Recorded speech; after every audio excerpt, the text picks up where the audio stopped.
Friends, आज के इस सेशन में हम प्रैक्टिस सेट नंबर 8 एंड 9 का डिस्कशन करेंगे। फ्रेंड्स, इससे पहले 1 से 7 तक के सेट मैंने पिछले वीडियो में डिस्कस करा दिया है। अगर आपने उस वीडियो को नहीं देखा है तो प्लीज़ देख लें। फ्रेंड्स, आज का ये जो सेशन होने वाला है बहुत ही इंपॉर्टेंट होने वाला है, वो जो कि किसी भी वनडे एग्जाम के लिए काफ़ी महत्वपूर्ण है। तो फ्रेंड्स, प्लीज़ वीडियो को स्किप मत कीजिएगा और वीडियो को एंड तक देखिएगा। तो चलिए स्टार्ट करते हैं। प्रैक्टिस सेट नंबर 8 का पहला क्वेश्चन है, पाली भाषा का ग्रंथ मिलिंद पन्हो जो है राजा मिनांडर के किस बौद्ध भिक्षु के संवाद के रूप में है। पाली भाषा का ग्रंथ जो है मिलिंद पन्हो राजा मिनांडर के किस बौद्ध भिक्षु से संवाद के रूप में है।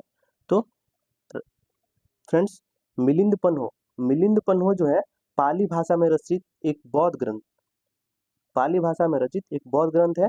इसमें बौद्ध भिक्षु जो नागसेन तथा भारतीय यूनानी शासक मिलिंद के बीच हुए जो भी वार्तालाप हुए उनका वर्णन है मिलिंद पन्हो में। तो फ्रेंड, इसका राइट ऑप्शन हो जाएगा ऑप्शन ए, नागसेन।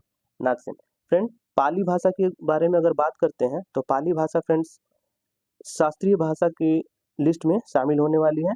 ये राष्ट्रीय शिक्षा नीति 2020 के अनुसार पाली भाषा को भी शास्त्रीय भाषा में शामिल करने की बात कही गई है। फ्रेंड्स, शास्त्रीय भाषा अभी शास्त्रीय भाषा की संख्या 6 है। कौन कौन है फ्रेंड्स शास्त्रीय भाषा? तमिल है, संस्कृत है, कन्नड़ है, तेलुगु है और मलयालम है और उड़िया है। ये 6 अभी शास्त्रीय भाषा है। तमिल को शास्त्रीय भाषा में कब शामिल किया गया था? 2004 में। संस्कृत को कब? 2005 में। तेलुगु को कब शामिल किया गया था? 2008 में। कन्नड़ को 2008 में, मलयालम को 2013 में और उड़िया को 2014 में शामिल किया गया था। फ्रेंड, तो इतना इस क्वेश्चन से रिलेटेड है। तो राइट ऑप्शन हो जाएगा इसमें नागसेन, पहला नागसेन। नेक्स्ट है, नीचे दिए गए विकल्पों में से गढ़वाल वंश, राष्ट्रकूट वंश, सातवाहन वंश, सैयद वंश के संस्थापकों के नामों का सही संयोजन ज्ञात कीजिए। तो फ्रेंड्स, इसमें सारे वंश दिए गए हैं और उनके संस्थापक का नाम क्रम वाइज बताना है।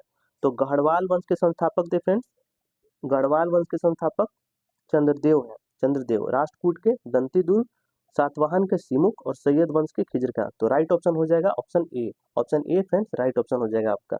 नेक्स्ट देखेंगे, निम्नलिखित में से कौन जो है हड़प्पा सभ्यता पर प्रकाश डालता है? कौन हड़प्पा सभ्यता पर प्रकाश डालता है? तो राइट ऑप्शन हो जाएगा ऑप्शन ए, पुरातात्विक खुदाई जो है हड़प्पा सभ्यता पर प्रकाश डालता है। फ्रेंड, हड़प्पा की खोज किसने की थी? तो हड़प्पा की खोज की थी दयाराम साहनी ने 1921 में दयाराम साहनी ने हड़प्पा की खोज की थी। फ्रेंड्स, मोहनजोदड़ो की खोज किसने की थी? राखल दास बनर्जी ने मोहनजोदड़ो की खोज की थी 1922 ईस्वी में। फ्रेंड, हड़प्पा जो है रावी नदी किनारे है और मोहनजोदड़ो जो है ये सिंधु नदी के किनारे है। तो इसका थर्ड का राइट ऑप्शन हो जाएगा ऑप्शन ए, पुरातात्विक खुदाई हड़प्पा सभ्यता पर प्रकाश डालता है। नेक्स्ट देखेंगे, पांड्य राज के संदर्भ में निम्नलिखित कथनों पर विचार कीजिए। पांड्य राज के संदर्भ में निम्नलिखित कथनों पर विचार कीजिए। तो इसमें बताना है कि कौन सा कथन सत्य है, सत्य कथन बताना है। तो फ्रेंड, इसमें यह सुदूर दक्षिण और दक्षिण पूर्वी भाग में अवस्थित था। तो ये फ्रेंड, ये सही है। इसे मोतियों का भी देश कहा जाता था, ये भी सही है। यहाँ का समाज मातृसत्तात्मक था, ये भी सही है। तो इसका राइट ऑप्शन हो जाएगा फ्रेंड्स ऑप्शन नंबर सी सही हो जाएगा। 1, 3, 4 इसका राइट ऑप्शन है। फ्रेंड, इसकी राजधानी महाबलीपुरम नहीं थी, पांड्य राज की राजधानी थी मदुरै और पांड्य राज के संस्थापक जो थे ये नेडियोन थे। कौन थे पांड्य राज के संस्थापक? नेडियोन जो है ये पांड्य राज के संस्थापक थे, नेडियोन। तो 4 का राइट आंसर हो जाएगा फ्रेंड्स, 4 का ऑप्शन सी, 1, 3 और 4। नेक्स्ट देखेंगे, मैटरनिक ने किसे हमारी सामाजिक व्यवस्था का सबसे खतरनाक दुश्मन बताया है? मैटरनिक ने किसे हमारी सामाजिक व्यवस्था का सबसे खतरनाक दुश्मन बताया है? तो राइट ऑप्शन हो जाएगा ऑप्शन बी, जूसेपी मेत्सिनी को मैटरनिक ने हमारी सामाजिक व्यवस्था का सबसे खतरनाक दुश्मन बताया। फ्रेंड्स, ये जूसेप मेत्सिनी जो है ये इटली के क्रांतिकारी थे। तो नेक्स्ट देखेंगे, निम्नलिखित में से किस मराठा शासक ने औरंगजेब के पुत्र अकबर को अपने दरबार में शरण दी थी? किसने दी थी फ्रेंड? तो राइट ऑप्शन हो जाएगा ऑप्शन सी, संभाजी ने औरंगजेब के पुत्र अकबर को अपने दरबार में शरण दी थी। नेक्स्ट देखेंगे, महिचंद्र एवं चंद्रदेव किस वंश से संबंधित है? महिचंद्र एवं चंद्रदेव किस वंश से संबंधित है? तो फ्रेंड्स ये गढ़वाल वंश से संबंधित है। तो राइट ऑप्शन हो जाएगा ऑप्शन ए गढ़वाल। तो फ्रेंड्स चंद्रदेव जो थे वो गढ़वाल वंश के संस्थापक भी थे चंद्रदेव। नेक्स्ट देखेंगे, मुगल प्रांतीय प्रशासन में सामान्य तौर पर दीवानी का संबंध किससे था? तो मुगल प्रांतीय प्रशासन में सामान्य तौर पर दीवानी का संबंध किससे था? तो राइट ऑप्शन हो जाएगा ऑप्शन ए राजस्व प्रशासन से। राजस्व प्रशासन से दीवानी का संबंध था। फ्रेंड्स कानूनी और व्यवस्था का प्रशासन ये फौजदार जो है ये कानूनी और व्यवस्था का प्रशासन देखते थे। नेक्स्ट देखेंगे, नेक्स्ट क्वेश्चन है फ्रेंड्स, निम्नलिखित में से कौन सा आयोग जो है ये ब्रिटिश भारत में अकाल से संबंधित सुझाव के लिए गठित किए गए थे? निम्नलिखित में से कौन से आयोग जो है ब्रिटिश भारत में अकाल से संबंधित सुझाव के लिए गठित किए गए थे? तो फ्रेंड्स राइट ऑप्शन हो जाएगा ऑप्शन डी तीनों जो फ्रेंड ये अकाल से संबंधित सुझाव के लिए गठित किए गए थे। तो फ्रेंड एस्ट्रेची आयोग जो है एस्ट्रेची 1880 में गठन किया गया था। लॉयल आयोग जो है 1898 में इसका गठन हुआ था और मैकडोनाल्ड आयोग जो है ये 1901 में गठन हुआ था। ठीक है फ्रेंड्स, तो राइट ऑप्शन हो जाएगा ऑप्शन डी राइट ऑप्शन हो जाएगा। नेक्स्ट देखेंगे, बहुजन समाज के संस्थापक कौन थे? बहुजन समाज के संस्थापक थे ऑप्शन ए मुकुंदराव पाटिल जो थे जो बहुजन समाज के संस्थापक थे। फ्रेंड ज्योतिबा फुले ये सत्यशोधक समाज के संस्थापक थे ज्योतिबा फुले। बी आर अम्बेडकर जो है ये बहिष्कृत हितकर्णी सभा के संस्थापक थे। और एम जी रानाडे जो है किसके थे? एम जी रानाडे प्रार्थना समाज के संस्थापक थे। फ्रेंड एम जी रानाडे प्रार्थना समाज के संस्थापक थे। नेक्स्ट देखेंगे, बॉयज एसोसिएशन का गठन बिहार में किस स्थान पर किया गया था? तो बॉयज एसोसिएशन का गठन बिहार के दरभंगा में किया गया था। तो राइट ऑप्शन हो जाएगा ए। फ्रेंड्स बॉयज एसोसिएशन का गठन 3 मार्च 1899 को किया गया था दरभंगा में और इसके संस्थापक थे सूर्यदेव नारायण थे। नेक्स्ट देखेंगे, बिहार कौमी सेवक दल का गठन किस वर्ष किया गया था? बिहार कौमी सेवक दल का गठन कब किया गया था फ्रेंड? तो इसका गठन किया गया था बिहार कौमी सेवक दल का गठन 27 नवंबर 1921 को इसका गठन किया गया था। तो राइट ऑप्शन हो जाएगा ऑप्शन बी 1921 में बिहार कौमी सेवक दल का गठन किया गया था। नेक्स्ट देखेंगे, बिहार में किस गवर्नर जनरल को मार्क्विक्स की उपाधि प्रदान की गई थी? किस गवर्नर जनरल को मार्क्विक्स की उपाधि प्रदान की गई थी? इंपॉर्टेंट क्वेश्चन है फ्रेंड्स, तो इसको ध्यान में रखिएगा। तो राइट ऑप्शन हो जाएगा ऑप्शन सी हो जाएगा वेलेस्ली। लॉर्ड वेलेस्ली को मार्क्विक्स की उपाधि प्रदान की गई थी। नेक्स्ट देखेंगे, लॉर्ड लिटन के समय का प्रमुख कार्य कौन सा नहीं था? इसमें कौन सा लिटन के समय का प्रमुख कार्य नहीं है ये बताना है। तो प्रमुख कार्य देखेंगे पहले, तो सिविल सेवा की परीक्षा की आयु 21 वर्ष से घटाकर 19 वर्ष करना, ये भी सही इन्हीं के समय का कार्य था। अकाल आयोग का गठन ये भी इन्हीं के समय का था। वर्नाक्युलर प्रेस एक्ट इन्हीं के समय का था। फ्रेंड सती प्रथा का अंत जो है ये लॉर्ड विलियम बेंटिक के समय में किया गया था 1829 ईस्वी में। तो राइट ऑप्शन हो जाएगा इसका डी जो है लॉर्ड लिटन के समय का कार्य नहीं था। इवन अकाल आयोग का जो गठन हुआ था, अकाल आयोग का गठन ये 1880 में किया गया था। 1880 में किया गया था 1880 में, और वर्नाक्युलर प्रेस एक्ट किया गया था 1878 में। नेक्स्ट देखेंगे, गांधी इरविन समझौता में किस आंदोलन को रोकने का प्रावधान था? गांधी इरविन समझौते में किस आंदोलन को रोकने का प्रावधान था? तो फ्रेंड्स राइट ऑप्शन हो जाएगा ऑप्शन बी सविनय अवज्ञा आंदोलन। फ्रेंड्स गांधी इरविन जो समझौता हुआ था महात्मा गांधी और लॉर्ड इरविन के बीच हुआ था और ये कब हुआ था? 5 मार्च 1931 को गांधी इरविन समझौता हुआ था। नेक्स्ट देखेंगे, निम्नलिखित कथनों पर विचार करें एवं सही कथन को पहचानें। तो इसमें सही कथन बताना है, तो इसका राइट ऑप्शन हो जाएगा फ्रेंड्स ऑप्शन सी केवल 1 और 3। तो सही कथन देखेंगे, अविश्वास प्रस्ताव मंत्री परिषद में विश्वास की कमी व्यक्त करने वाला प्रस्ताव है, तो ये सही है। और लोकसभा में अविश्वास प्रस्ताव लोकसभा की प्रक्रिया और आचरण के नियमों के प्रावधान द्वारा शासित होता है, तो ये हो जाएगा राइट ऑप्शन सी।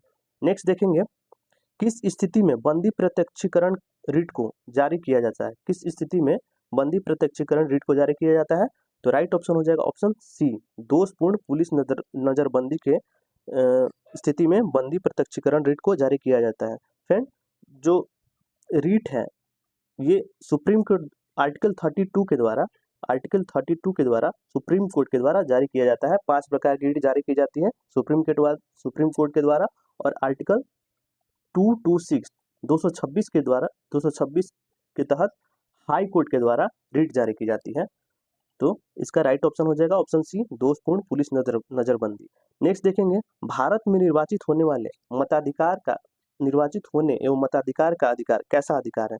तो भारत में निर्वाचित होने एवं मताधिकार का अधिकार कैसा अधिकार है? तो फ्रेंड राइट ऑप्शन हो जाएगा ऑप्शन सी, संवैधानिक अधिकार है। फ्रेंड हमारे संविधान के आर्टिकल 326 में मताधिकार का अधिकार जो दिया गया है, मतलब मत देने का अधिकार की बात कही गई है आर्टिकल 326 मतलब 326 में। नेक्स्ट देखेंगे, योजना जो है किस सूची का विषय है? योजना किस सूची का विषय है फ्रेंड? योजना किस सूची का विषय है? तो राइट ऑप्शन हो जाएगा ऑप्शन सी, समवर्ती सूची का विषय है योजना। योजना जो है समवर्ती सूची का विषय है। नेक्स्ट है, भारत की समेकित निधि से व्यय किसके अनुमोदन से किया जा सकता है? तो भारत की जो समेकित निधि है, तो इसको इंग्लिश में बोला जाता है कंसोलिडेटेड फंड। कंसोलिडेटेड फंड से व्यय किसके अनुमोदन से किया जा सकता है? तो ये संसद के द्वारा, संसद के अनुमोदन पे किया जाता है। तो फ्रेंड देखेंगे आर्टिकल 114 के मुताबिक सरकार को संसद से अनुमोदन के बाद ही समेकित निधि से धन निकालने का अधिकार है। तो राइट ऑप्शन हो जाएगा इसमें ऑप्शन ए, संसद। नेक्स्ट देखेंगे, निम्नलिखित में भारतीय संविधान का कौन सा अनुच्छेद लोक सेवा आयोग के व्यय से संबंधित है? लोक सेवा आयोग के व्यय से संबंधित है, ये कौन सा अनुच्छेद है? तो राइट ऑप्शन हो जाएगा ऑप्शन सी, ऑप्शन सी हो जाएगा आर्टिकल 322, ये लोक सेवा आयोग के व्यय से संबंधित है।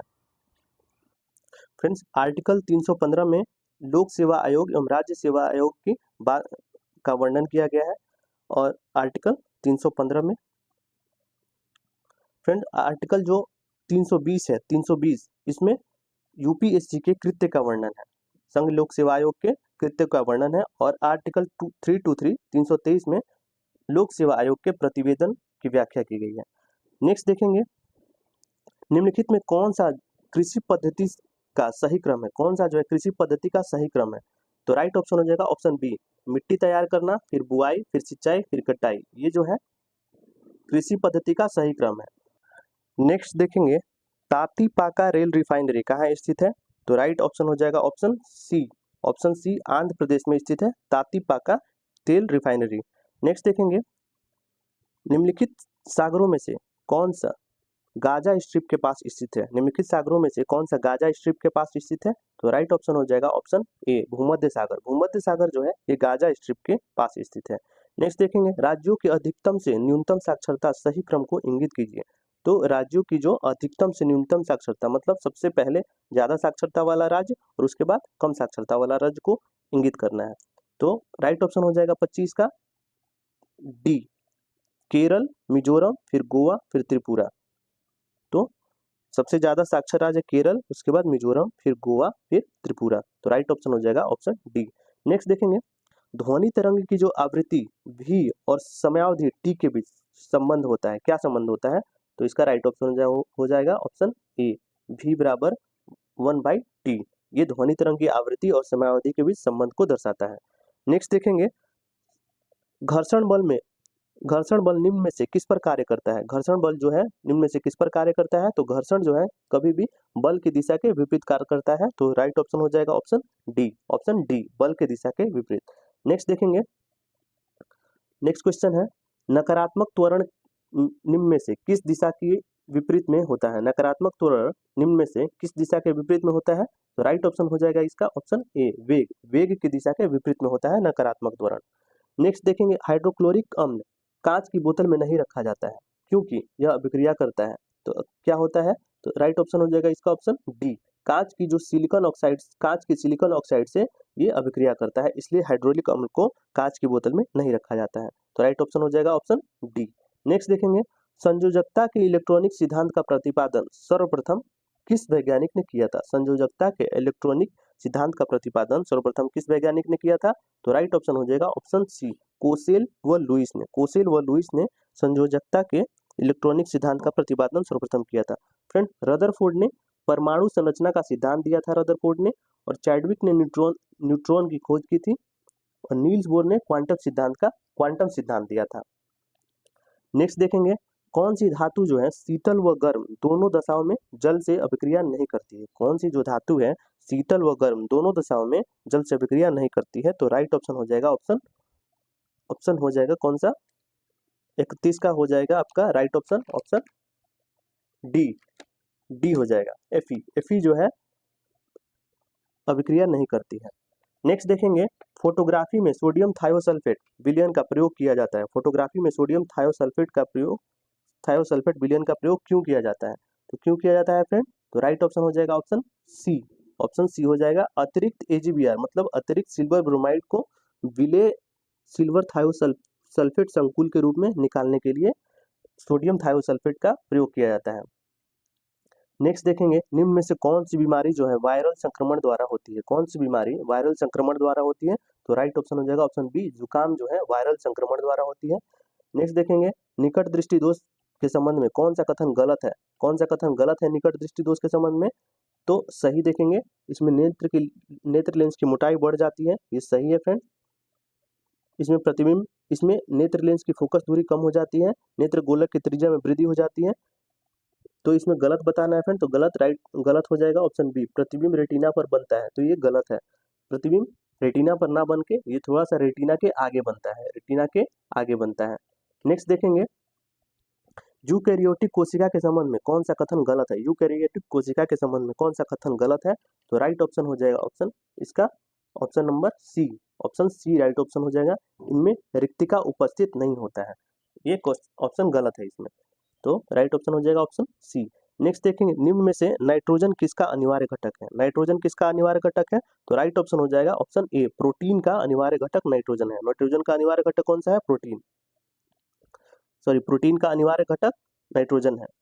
नेक्स्ट देखेंगे निम्न में कौन सा घोल विद्युत का चालक नहीं है। कौन सा घोल जो है विद्युत का चालक नहीं है। तो राइट ऑप्शन हो जाएगा ऑप्शन ए, ग्लूकोज घोल जो है ये विद्युत का चालक नहीं है। नेक्स्ट देखेंगे निम्न में से कौन बढ़ते भ्रूण के लिए पोषक उत्तक का कार्य करता है। कौन बढ़ते भ्रूण के लिए पोषक उत्तक का कार्य करता है। तो राइट ऑप्शन हो जाएगा इसमें ऑप्शन सी, एंडोस्पर्म। एंडोस्पर्म जो है बढ़ते भ्रूण के लिए पोषक उत्तक का कार्य करता है, एंडोस्पर्म। नेक्स्ट देखेंगे शरीर में बैक्टीरिया के संक्रमण को रोकने का सरल इलाज क्या है। शरीर में बैक्टीरिया के संक्रमण को रोकने का सरल इलाज क्या है। तो राइट ऑप्शन हो जाएगा ऑप्शन डी, एंटीबायोटिक्स। एंटीबायोटिक्स जो है शरीर में बैक्टीरिया के संक्रमण को रोकता है, तो राइट ऑप्शन हो जाएगा ऑप्शन डी। फ्रेंड अगला है मॉर्फिन निम्न में से किससे प्राप्त होता है। मॉर्फिन निम्न में से किससे प्राप्त होता है। तो राइट ऑप्शन हो जाएगा ऑप्शन डी, मॉर्फिन जो है फल से प्राप्त होता है, मॉर्फिन। नेक्स्ट देखेंगे यदि भारतीय रिजर्व बैंक के द्वारा नकद कोष अनुपात में कमी की जाती है तो इसका साख सृजन पर क्या प्रभाव होगा। तो अगर भारतीय रिजर्व बैंक द्वारा नकद कोष के अनुपात में कमी की जाती है तो इसका साख सृजन पर क्या प्रभाव होगा। तो ऑब्वियसली बात है साख सृजन बढ़ेगा फ्रेंड, तो राइट ऑप्शन हो जाएगा ऑप्शन ए, 41 का ए हो जाएगा, वृद्धि हो जाएगा साख सृजन में वृद्धि हो जाएगा, राइट ऑप्शन ए हो जाएगा। नेक्स्ट देखेंगे द्रव की पूर्ति यथावत रहने पर यदि द्रव की मांग में वृद्धि हो जाती है तो क्या प्रभाव पड़ता है। तो फ्रेंड ब्याज दर में वृद्धि हो जाएगी, ब्याज की दर में वृद्धि हो जाएगी, तो राइट ऑप्शन हो जाएगा ऑप्शन बी, द्रव की पूर्ति यथावत रहने पर यदि द्रव की मांग में वृद्धि होती है तो ब्याज की दर में वृद्धि हो जाएगी। फ्रेंड्स अगर आपको हमारा ये सेशन अच्छा लग रहा है तो प्लीज़ मेरे वीडियो को लाइक करें और मेरे चैनल को सब्सक्राइब भी कर दें। और फ्रेंड्स ये वीडियो को अपने और भी स्टडी सर्किल या स्टडी ग्रुप में भेज दें, शेयर कर दें एक बार। तो आगे देखेंगे नेक्स्ट है पारिस्थितिकी निकेत किससे संबंधित है। पारिस्थितिकी निकेत किससे संबंधित है। तो राइट ऑप्शन हो जाएगा ऑप्शन डी, पारिस्थितिकी तंत्र से जीव की स्थितिपरक एवं क्रियात्मक संबद्धता से संबंधित है। पारिस्थितिकी निकी जो है ये किससे संबंधित है। तो ऑप्शन डी से, पारिस्थितिकी तंत्र से जीव की स्थितिपरक एवं क्रियात्मक संबद्धता से संबंधित है। नेक्स्ट है निम्नलिखित में से कौन सा जो है पारिस्थितिकी तंत्र का अजैवीय घटक है। कौन सा पारिस्थितिकी तंत्र का अजैवीय घटक है। तो राइट ऑप्शन हो जाएगा ऑप्शन सी, शैलीय नमक। शैलीय नमक जो है पारिस्थितिकी तंत्र का अजैवीय घटक है। लाइकेन, दीमक, शैवाल ये जो जैविक घटक है। नेक्स्ट देखेंगे निम्नलिखित देशों में से कौन सा एक समूह जो है आसियान का सदस्य देश है। कौन सा एक समूह जो है आसियान का सदस्य देखेंगे। तो फ्रेंड आसियान की स्थापना हुई थी 1967 में, 1967 में आसियान की स्थापना हुई थी और इसमें 10 सदस्य थे, अभी 11वां सदस्य नया जुड़ा हुआ है। 11 सदस्य है तिमोर लिस्ते हैं, इसकी 11वां सदस्य है। तो टोटल कितने हो गए? 11 से 10। कौन कौन 11 हो गए? Brunei, Cambodia, Indonesia, Laos, Malaysia, Myanmar, Philippines, Singapore, Thailand और वियतनाम। ये सारे 11 हो गए। आसियान की स्थापना हुई थी 1967 में और उसका मुख्यालय है, हेडक्वार्टर है उसका जकार्ता में। जकार्ता, आसियान का मुख्यालय कहाँ है? जकार्ता में। तो राइट ऑप्शन हो जाएगा इसमें, निम्नलिखित देशों में से कौन सा एक समूह आसियान के सदस्य देश है? तो राइट ऑप्शन हो जाएगा ऑप्शन ए, लाओस, कंबोडिया और ब्रुनेई। नेक्स्ट देखेंगे 46 है, कलमकारी पेंटिंग के संदर्भ में सही है। कौन जो है कलमकारी पेंटिंग के संदर्भ में सही है? तो 46 का राइट ऑप्शन हो जाएगा ऑप्शन बी, दक्षिण भारत में सूती वस्त्र पर हाथ से की गई चित्रकारी, ये जो कलमकारी पेंटिंग के संदर्भ में सही है, दक्षिण भारत में सूती वस्त्र पर हाथ से की गई चित्रकारी। नेक्स्ट देखेंगे, नेक्स्ट है सूची 1 को सूची 2 से सुमेलित कीजिए तथा सूचियों के अंत में दिए गए कूट का सही उत्तर चुनिए। तो फ्रेंड्स, जैव मंडल आरक्षित क्षेत्र है और उसका राज्य बताना है कि कौन सी कहाँ है। तो फ्रेंड्स, सिमलीपाल उड़ीसा में है, दिहांग दिबांग फ्रेंड्स अरुणाचल प्रदेश में है, नोकरेक हो जाएगा मेघालय में और कोल्ड डेजर्ट हिमाचल प्रदेश में है। तो राइट ऑप्शन हो जाएगा 47 का राइट ऑप्शन डी हो जाएगा, डी 4321। नेक्स्ट देखेंगे, नेक्स्ट क्वेश्चन है, किस ग्रंथ को तमिल साहित्य का बाइबिल एवं तमिल साहित्य का आधार ग्रंथ माना जाता है? किस ग्रंथ को तमिल साहित्य का बाइबिल एवं तमिल साहित्य का आधार ग्रंथ माना जाता है? तो फ्रेंड राइट ऑप्शन हो जाएगा इसका ऑप्शन सी, तिरुकुरल। तिरुकुरल को तमिल साहित्य का बाइबिल एवं तमिल साहित्य का आधार ग्रंथ माना जाता है। फ्रेंड, तिरुकुरल की रचना की थी तिरुवल्लुवर ने तिरुकुरल की रचना की थी। फ्रेंड्स, तोलकापियम जो है, इसको तोलकापियम को तमिल भाषा का प्राचीन व्याकरण ग्रंथ कहा जाता है। तोलकापियम को तमिल भाषा का प्राचीन व्याकरण ग्रंथ कहा जाता है और इसकी रचना की थी तोलकापियर ने तोलकापियम की रचना की थी। नेक्स्ट देखेंगे, भारतीय राष्ट्रीय अंतरिक्ष संवर्धन और प्राधिकरण केंद्र इन स्पेस का मुख्यालय कहाँ है? कहाँ है इसका मुख्यालय? तो राइट ऑप्शन हो जाएगा ऑप्शन सी, अहमदाबाद में इन स्पेस का मुख्यालय है। नेक्स्ट देखेंगे, केंद्र सरकार द्वारा राष्ट्रीय स्वच्छ वायु कार्यक्रम का कब प्रारंभ किया गया था? केंद्र सरकार द्वारा राष्ट्रीय स्वच्छ वायु कार्यक्रम कब प्रारंभ किया गया था? तो राइट ऑप्शन हो जाएगा ऑप्शन सी, 2019 में। फ्रेंड, सेट नंबर 9 खत्म होता है, 8 खत्म हो जाता है मेरे यहाँ पे। अब सेट नंबर 9 देखेंगे, सेट नंबर 9। तो पहला क्वेश्चन है, सेट नंबर 9 का पहला क्वेश्चन है, निम्नलिखित युग्मों में से कौन सा युग्म साधारण टॉर्च सेल के टर्मिनल को बनाने में प्रयोग होता है? निम्नलिखित युग्मों में से कौन सा जो युग्म है साधारण टॉर्च सेल के टर्मिनलों को बनाने में प्रयोग होता है? तो राइट ऑप्शन हो जाएगा ऑप्शन ए, जिंक कार्बन जो है ये साधारण टॉर्च सेल के टर्मिनलों को बनाने में प्रयोग किया जाता है। तो राइट ऑप्शन हो जाएगा ऑप्शन ए। नेक्स्ट देखेंगे, कौन सा जो एक प्रक्रम प्रकाश संश्लेषण में सम्मिलित है? कौन सा प्रक्रम जो है प्रकाश संश्लेषण में सम्मिलित है? तो इसका राइट ऑप्शन हो जाएगा ऑप्शन बी, प्राप्यतम ऊर्जा जो है स्थितिज ऊर्जा में परिवर्तित होती है और संचित हो जाती है। तो राइट ऑप्शन हो जाएगा ऑप्शन बी जो हो जाएगा प्रकाश संश्लेषण में सम्मिलित है। नेक्स्ट देखेंगे, लंबी कूद लगाने वाला कूदने से पहले क्यों दौड़ता है? तो लंबी कूद लगाने वाला कोई भी व्यक्ति कूदने से पहले क्यों दौड़ता है? तो राइट ऑप्शन हो जाएगा ऑप्शन बी, क्योंकि वह संवेग संरक्षण बनाए रखता है।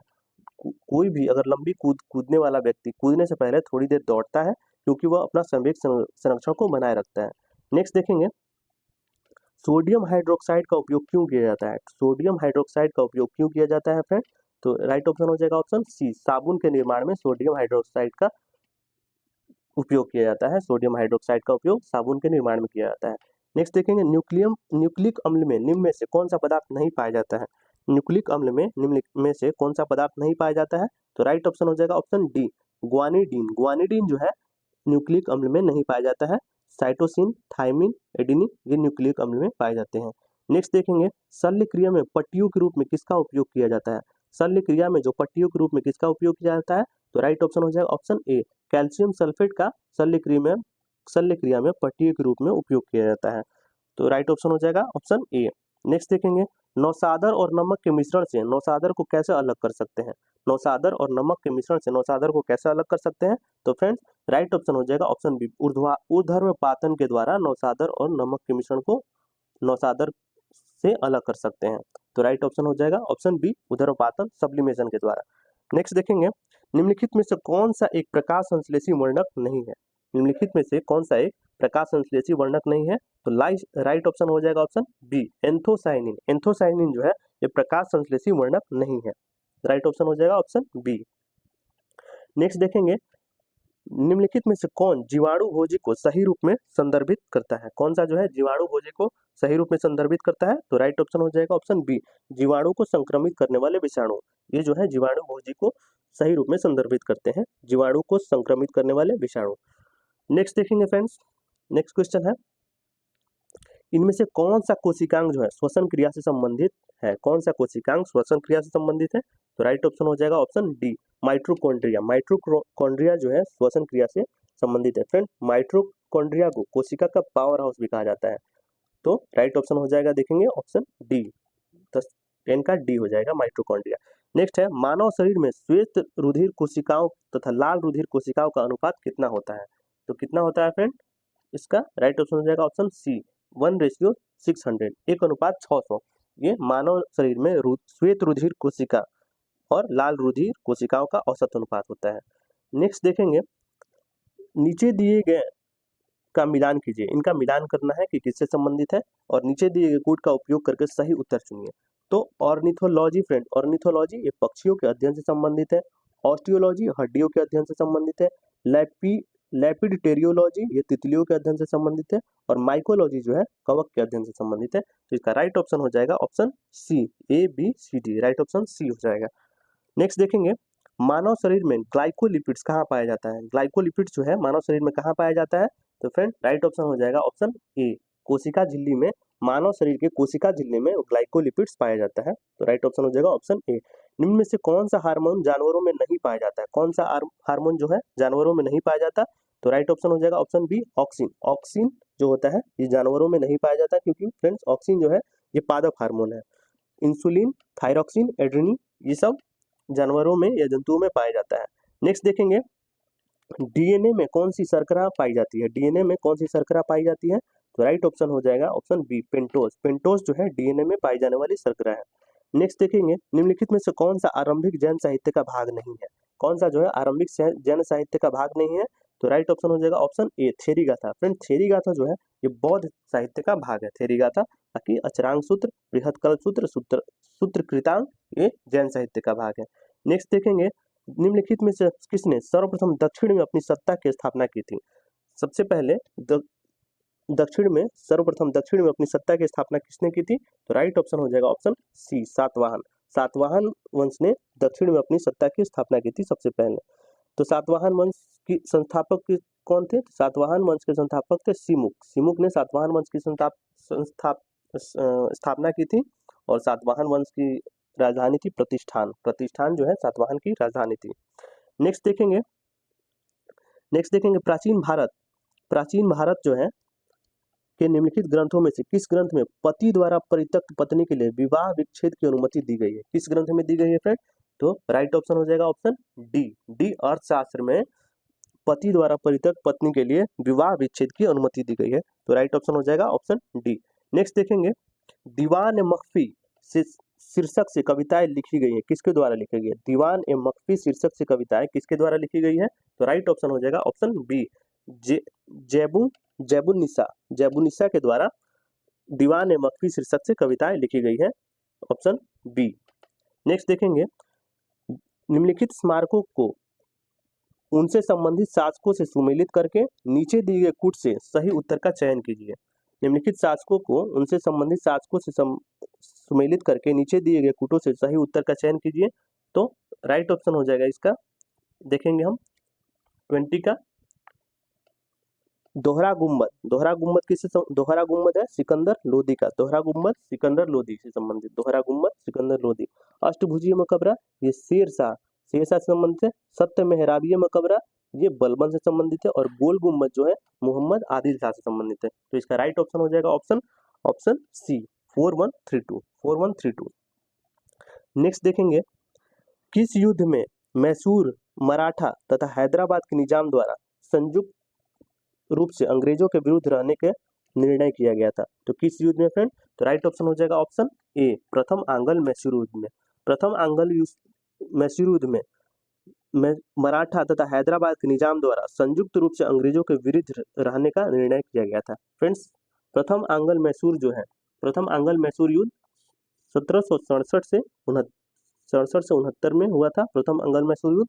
और द्वितीय हुआ था 80 से 89, ठीक है, सॉरी 80 से 84 में हुआ था। द्वितीय आंग्ल मैसूर 80 से 84 में, तृतीय हुआ था 90 से 92 में हुआ था, 90 से 92, और चतुर्थ हुआ था 1799। इसमें टीपू सुल्तान की मृत्यु हो गई थी। चतुर्थ आंग्ल मैसूर में युद्ध में टीपू सुल्तान की मृत्यु हो गई थी। नेक्स्ट देखेंगे, सरकी वंश के किस राजा ने मैथिली भाषा का प्रसिद्ध कवि विद्यापति को संरक्षण प्रदान किया था? तो सरकी वंश के किस राजा ने मैथिली भाषा के प्रसिद्ध कवि विद्यापति को संरक्षण प्रदान किया गया था? तो राइट ऑप्शन हो जाएगा ऑप्शन सी, इब्राहिम शाह सरकी ने हो जाएगा। तो इन्होंने मैथिली भाषा के प्रसिद्ध कवि विद्यापति को संरक्षण प्रदान किया था। नेक्स्ट है, मुगल काल में निम्न में से किस एक पदाधिकारी का कार्य सेना को नदी पार करने के लिए पुलों और नावों की व्यवस्था करना था? तो किस पदाधिकारी का कार्य था फ्रेंड? तो राइट ऑप्शन हो जाएगा ऑप्शन सी, सिपा सलार जो है मुगल काल में था और इनका कार्य था नदी पार करने के लिए पुलों और नावों की व्यवस्था करना। तो राइट ऑप्शन हो जाएगा ऑप्शन सी। नेक्स्ट देखेंगे, 1857 के विद्रोह के पश्चात ब्रिटिश सरकार ने निम्नलिखित में से किस प्रांत से सिपाहियों का चयन नहीं किया था? किस प्रांत से नहीं किया था फ्रेंड? तो राइट ऑप्शन हो जाएगा ऑप्शन सी, मध्य प्रांत से सिपाहियों का चयन नहीं किया था। 1857 के विद्रोह के पश्चात ब्रिटिश सरकार ने मध्य प्रांत से सिपाहियों का चयन नहीं किया था। नेक्स्ट देखेंगे, महात्मा गांधी ने भूख हड़ताल की अपनी पद्धति का सर्वप्रथम प्रयोग कहाँ और कब किया था? तो सबसे पहले कहाँ किया था फ्रेंड? तो ये किया था अहमदाबाद में 1918 में, अहमदाबाद मिल मजदूरों के लिए ये भूख हड़ताल किया था सबसे पहले 1918 ईस्वी में। तो राइट ऑप्शन हो जाएगा ऑप्शन सी। नेक्स्ट देखेंगे, क्रांतिकारी गतिविधियों से जुड़े समाचार पत्र के गलत युग्म की पहचान कीजिए। तो क्रांतिकारियों गतिविधियों से जुड़े समाचार पत्र के गलत युग्म की पहचान कीजिए। तो राइट ऑप्शन हो जाएगा ऑप्शन डी, जमींदार जफर अली खान से संबंधित है, भवानी मंदिर बरिंद्र कुमार घोष द्वारा है, और फ्री हिंदुस्तान तारकनाथ दास द्वारा, और संध्या जो है ये गलत है, सचिंद्र नाथ सान्याल के द्वारा संध्या नहीं लिखी गई थी। नेक्स्ट देखेंगे, नेक्स्ट है, निम्नलिखित में से किसने कहा था भारत भारतीयों के लिए है? किसने कहा था भारत भारतीयों के लिए है? तो ये दयानंद सरस्वती ने कहा था। दयानंद सरस्वती के द्वारा कहा गया था भारत भारतीयों के लिए है। फ्रेंड्स, स्वामी विवेकानंद के द्वारा किया गया था उठो जागो और तब तक मत रुको जब तक कि अपनी मंजिल को प्राप्त न कर सको। तो ये बहुत ही इंपॉर्टेंट कोटेशन है स्वामी विवेकानंद का, इसको अपनी लाइफ में भी यूज कीजिए इसको। तो आगे देखेंगे, निम्नलिखित में से किस ब्रिटिश प्रधानमंत्री द्वारा 8 नवंबर 1927 को सर जॉन साइमन की अध्यक्षता में एक संवैधानिक आयोग प्रचलित नाम साइमन कमीशन की नियुक्ति की घोषणा की गई थी? तो किसके द्वारा फ्रेंड? राइट ऑप्शन हो जाएगा ऑप्शन सी, स्टैनली बाल्डविन के द्वारा ये किया गया था इसकी नियुक्ति की घोषणा। तो राइट ऑप्शन हो जाएगा ऑप्शन सी। नेक्स्ट देखेंगे, 1858 के अधिनियम द्वारा भारत पर शासन किया जाना था। तो किसके नाम पर शासन किया जाना था? तो राइट ऑप्शन हो जाएगा ऑप्शन बी, ब्रिटिश क्राउन के नाम पर 1858 के अधिनियम द्वारा शासन किया जाना था। तो राइट ऑप्शन हो जाएगा ऑप्शन बी। फ्रेंड, 1858 के अधिनियम के द्वारा ही भारत के गवर्नर जनरल को वायसराय में बदल दिया गया, और भारत के पहले वायसराय थे लॉर्ड कैनिंग जो है भारत के पहले वायसराय थे। नेक्स्ट देखेंगे, निम्नलिखित में से कौन 1953 में भारत सरकार द्वारा गठित किए गए राज्य पुनर्गठन आयोग से सदस्य थे? कौन जो है राज्य पुनर्गठन आयोग के सदस्य थे? तो ये हृदयनाथ कुंजरू, फजल अली, के.एम. पणिक्कर, ये 1953 के राज्य पुनर्गठन आयोग के सदस्य थे, और इसकी अध्यक्षता की थी सेवानिवृत्त न्यायमूर्ति थे फजल अली, ये इनके अध्यक्ष थे। नेक्स्ट, तो राइट ऑप्शन हो जाएगा इसमें ऑप्शन ए हो जाएगा, ऑप्शन ए 1, 2, 3। तेज बहादुर सप्रू राज्य पुनर्गठन आयोग के सदस्य नहीं थे। तो राइट ऑप्शन हो जाएगा ऑप्शन ए। नेक्स्ट देखेंगे, आदिम निर्वाह कृषि पद्धति के संदर्भ में कौन सा जोड़ा सही है? आदिम निर्वाह जो है कृषि पद्धति के संबंध में कौन सा जोड़ा सही है? तो राइट ऑप्शन हो जाएगा ऑप्शन ए। ऑप्शन बी केवल 1 और 2, झूमिंग जो है दक्षिण पूर्व एशिया से संबंधित है, और मिल्पा जो है मैक्सिको से संबंधित है। फ्रेंड, लदांग जो है ये इंडोनेशिया और मलेशिया में ये कृषि पद्धति प्रचलित है। नेक्स्ट देखेंगे, भारत की जनगणना 2011 के अनुसार देश में सर्वाधिक जनसंख्या वृद्धि वाला राज्य कौन सा है, जिला कौन सा है? सर्वाधिक जनसंख्या वृद्धि वाला जिला कौन सा है फ्रेंड? तो कुरुंग कुमे जो है ये सर्वाधिक जनसंख्या वृद्धि वाला जिला है। ये कुरुंग कुमे किस राज्य का जिला है फ्रेंड? तो अरुणाचल प्रदेश का जिला है कुरुंग कुमे। ये 2011 के अनुसार देश में सर्वाधिक जनसंख्या वृद्धि वाला जिला है। नेक्स्ट देखेंगे, भारत की जनगणना 2011 के अनुसार सर्वाधिक लिंगानुपात वाला केंद्र शासित प्रदेश कौन सा है? तो सर्वाधिक लिंगानुपात वाला केंद्र शासित प्रदेश है, तो राइट ऑप्शन हो जाएगा ऑप्शन बी, पुदुचेरी जो है 2011 की जनगणना के अनुसार सर्वाधिक लिंगानुपात वाला केंद्र शासित प्रदेश है, तो राइट ऑप्शन हो जाएगा ऑप्शन बी, पुदुचेरी। नेक्स्ट देखेंगे, भारत की जनगणना 2011 के अनुसार न्यूनतम साक्षरता प्रतिशत वाला केंद्र शासित प्रदेश निम्नलिखित में से कौन सा है? न्यूनतम साक्षरता प्रतिशत वाला केंद्र शासित प्रदेश कौन सा है? तो राइट ऑप्शन हो जाएगा friend option B, Dadar Nagar Haveli, जो कि 2011 जनगणना के अनुसार न्यूनतम साक्षर प्रतिशत वाला केंद्र शासित प्रदेश है। नेक्स्ट देखेंगे, राज्यसभा के बारे में निम्नलिखित में से कौन सा कथन सही नहीं है? राज्यसभा के बारे में जो कौन सा कथन सही नहीं है? तो पहले सही देखेंगे, तो राज्यसभा एक अस्थायी निकाय है। इसे 3 अप्रैल 1952 को पहली बार विधिवत गठित किया गया था। राज्यसभा में 12 सदस्यों को राष्ट्रपति के द्वारा मनोनीत किया जाता है, ये सही है फ्रेंड। इसके 1/3 सदस्य प्रति वर्ष सेवानिवृत्त हो जाते हैं, ये गलत है फ्रेंड। ये राज्यसभा के बारे में गलत है, तो राइट ऑप्शन हो जाएगा इसका ऑप्शन डी, ये गलत है। नेक्स्ट है, भारतीय संविधान द्वारा प्रदत्त निम्न में से कौन सा अधिकार गैर नागरिकों को भी उपलब्ध है? गैर नागरिकों को उपलब्ध है, तो कौन सा है फ्रेंड्स? आर्टिकल 15, 16, 19, 29, 30, ये फ्रेंड ये सिर्फ भारतीय नागरिकों को ही दिए जाते हैं, गैर नागरिकों को नहीं दिए जाते हैं। ये आर्टिकल जो है इसकी सुविधा भारतीय नागरिकों को ही है, गैर नागरिकों को नहीं है। तो इसमें क्या क्वेश्चन है, भारतीय संविधान द्वारा प्रदत्त निम्न में से कौन सा अधिकार गैर नागरिकों को उपलब्ध है? तो फ्रेंड्स ये हो जाएगा ऑप्शन ए, संवैधानिक निराकरण का अधिकार, ये गैर नागरिकों को भी उपलब्ध है, तो राइट ऑप्शन हो जाएगा 36 का ऑप्शन ए, संवैधानिक निराकरण का अधिकार। नेक्स्ट है, निम्नलिखित में से कौन सा एक कार्यपालिका का अंग है? कौन सा कार्यपालिका का अंग है? तो राइट ऑप्शन हो जाएगा ऑप्शन सी, उप निरीक्षक पुलिस। उप निरीक्षक पुलिस जो है ये एक कार्यपालिका का अंग है। नेक्स्ट देखेंगे, भारत के संविधान द्वारा अवशिष्ट शक्तियों को केंद्र सरकार में निहित करने से क्या उद्घोषित होता है? भारत सरकार द्वारा अवशिष्ट शक्तियों को केंद्र में सरकार में निहित करने से क्या उद्घोषित होता है? तो राइट ऑप्शन हो जाएगा ऑप्शन सी, ये भारत अर्धसंघीय है। भारत अर्धसंघीय है, ये उद्घोषित होता है क्योंकि भारत के संविधान द्वारा अवशिष्ट शक्तियां जो है शक्ति को केंद्र सरकार में निहित करने से उद्घोषित ये होता है कि भारत एक अर्धसंघीय है। नेक्स्ट देखेंगे, जब कोई राज्य राष्ट्रपति के शासन के अंतर्गत होता है तब उस राज्य का बजट कौन पारित करता है? तो फ्रेंड्स राष्ट्रपति शासन की जो चर्चा है, राष्ट्रपति शासन आर्टिकल 356 में की गई थी, 356 में की गई है इसकी चर्चा 356 में। फ्रेंड राष्ट्रपति शासन तब लगाया जाता है जब किसी राज्य का संवैधानिक स्थिति खराब हो जाती है, तो राज्यपाल की अनुशंसा पर राष्ट्रपति के द्वारा राष्ट्रपति शासन लगाया जाता है उस राज्य में, आर्टिकल 356 के द्वारा। तो फ्रेंड जब कोई राज्य राष्ट्रपति के शासन के अंतर्गत होता है तब उस राज्य का बजट कौन पारित करता है? तो राइट ऑप्शन हो जाएगा इसमें ऑप्शन बी, संसद के द्वारा ही पारित किया जाता है।